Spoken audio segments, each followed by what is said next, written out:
If you are an Aston Villa fan right now, you should have a big smile on your face like I do because that was brilliant. That is the football we've been crying out for. That's the game that we've been waiting for in Unai Emery's season this year. It's been coming, it's been coming, and it's been coming, and today we get to see it. Those performances, those individual performances, and the whole team as a collective have excelled. And I'm going to tell you why. Big up to everyone. Make sure you smash the like, subscribe to the channel, and get in the comments and let me know your thoughts on today.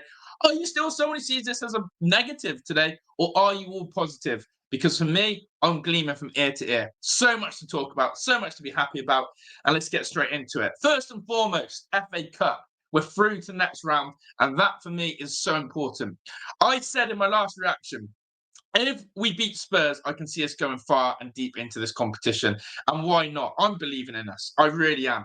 I feel like if we can get that luck of a draw, getting home ties, I can see us getting so far.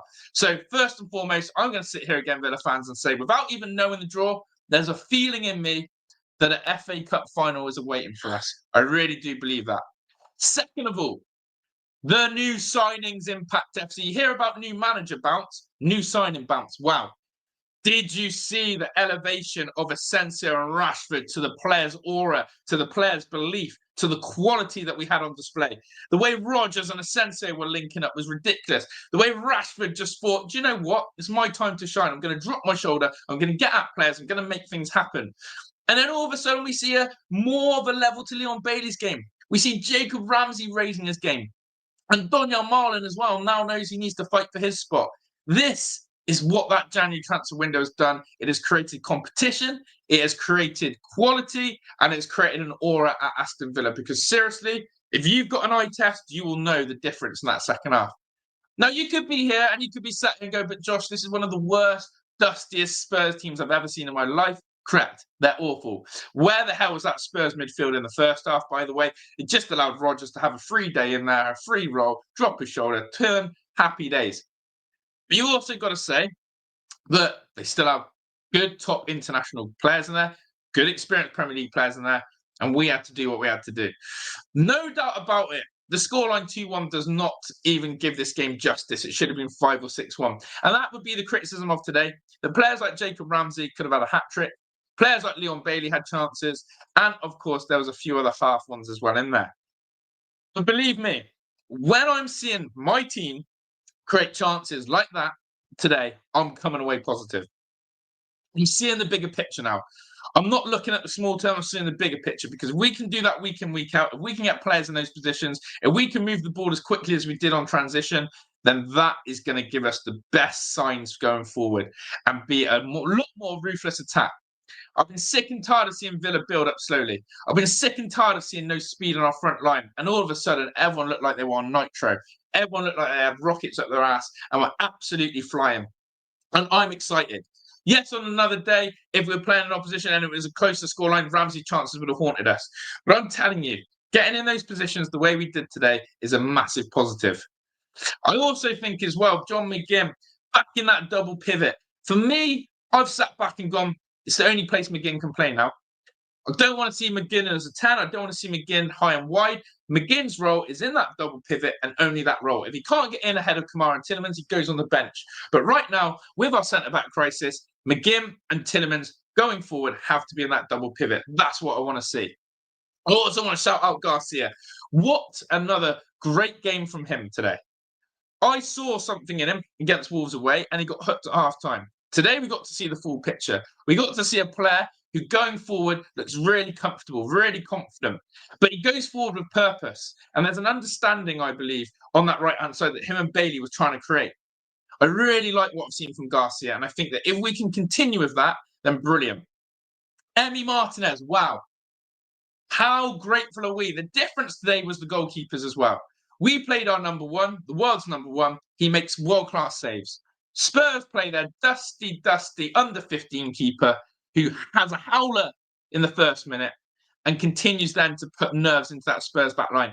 Yes, he saved some of Jacob Ramsey's shots and redeemed himself, but ultimately that first shot absolutely destroyed him, and that destroyed the game plan for Spurs.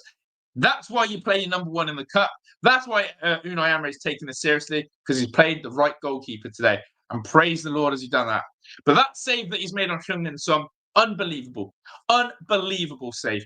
Will need to be spoken about so much more in the next coming days because that was monstrous. The odds on him, the chance of him saving that, unbelievably small in his favour. Sonny should be scoring, hasn't. But also the way he dived and made that save and plucked one out of the air. He's just such a good goalkeeper. We're so lucky to have him. And I'm so thankful Unai played him over the backups in Olsen or Gauchi. Finally, the goal that we conceded. Annoying we didn't get the clean sheet. Something Villa still have to tighten and tidy up. But once again, it's a goal where someone's run off us at the back post. Bogard gets caught napping. Mateus Tell gets a nice finish. We can't do anything about it. But really, did Spurs deserve anything from this game or cut tight? Absolutely not. Did Aston Villa, Unai Emery, go and have a game plan and execute it? I do believe they did. The only thing missing was that the third goal, the fourth goal, the fifth goal, even the sixth goal. So Villa fans, if you aren't smiling, if you aren't buzzing, if you aren't happy, then you're going to have to tell me why, because there's so much to praise. So going forward then, in the cup, who could we face? Well, let's talk about who we can't face. Chelsea, knocked out yesterday by Brighton. Liverpool, knocked out today by Plymouth.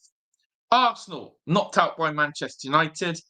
Okay, and that is a lot of those top teams, and we've just knocked out Spurs. Man City still in. Somehow I'm putting Manchester United in this conversation, even though I shouldn't, and Newcastle United. Teams that are above us or around us or notorious for cups are still in this. If there's ever a season, it's this one. If ever there's a season now to go and try and go deep into the FA Cup, it is this one, believe me. And if we can get a home tie, avoiding a Premier League opposition, God, please, please, FA Cup gods, please, one show gods, give us the tie, give us the lucky number, give us something to hold our hands on. Because for me this season, if we can go deep into the Champions League, if we can push as hard as we can to try and get a Champions League qualification and have a real go at this FA Cup, then Villa fans will be happy. Villa fans will be ecstatic. It's been a while. It's been a while since we've even competed in this FA Cup. It's been a while since we've even touched the surface of going anywhere looking like we're going to win it. And why not this year? Why not have the feel good? Why not have that absolute belief? And this is why I know we're going to go far in it, because of Unai Emery's team selection today. He's not messing now. He's not messing. We're all in.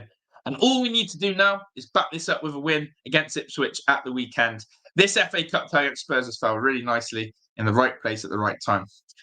Give me your comments. Give me your thoughts on today's action. I would love to know. Make sure you smash the like. Subscribe to the channel if you're new.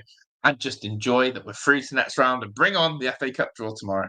I'm out of here. Ta-da.